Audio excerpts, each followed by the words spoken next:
Қайырлы күн, бүгін біз өте дәмді кеспе көже дайындайтын боламыз. Бірге жасап көріңіздер.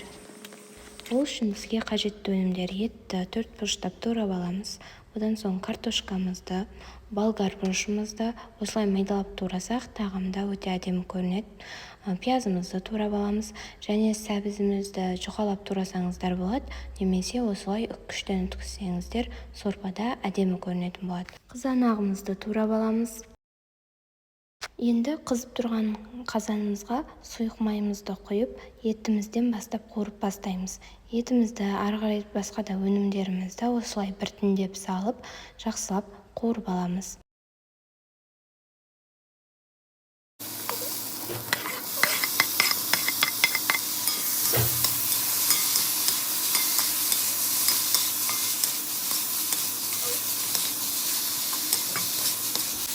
Көжеге тағы қосымша томат пастасын қостым. Бұны өз қалауларыңызша жасасаңыздар болады. Ары қарай картошкамызды салып, жақсылап араластырамыз. Дәміне қарай тұз саламыз.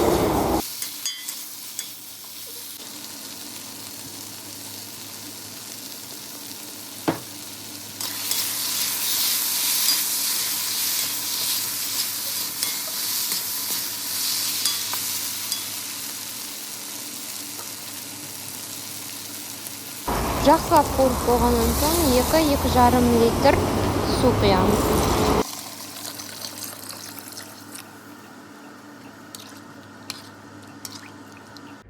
Сорпамыз қайнағаннан кейін астын баяу отқа қойып қоямыз.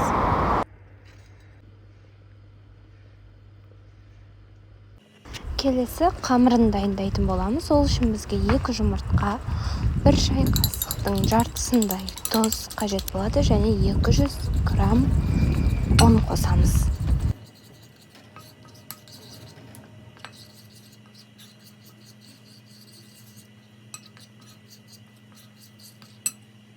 Қамырымыз қатты немесе жұмсақ болып қалмау керек, орташа көлемде болғаны дұрыс.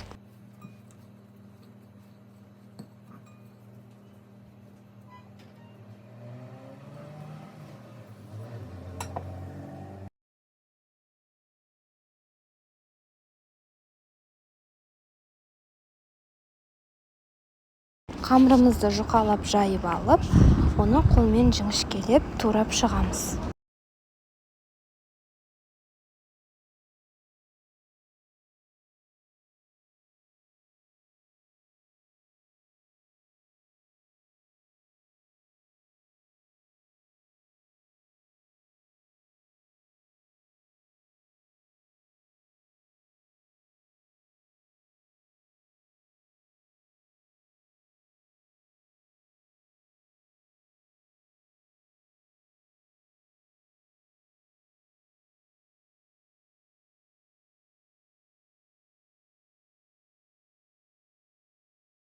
Дайын болған қамырымызды сорпамызға салып, 8-10 минутқа пісіріп аламыз.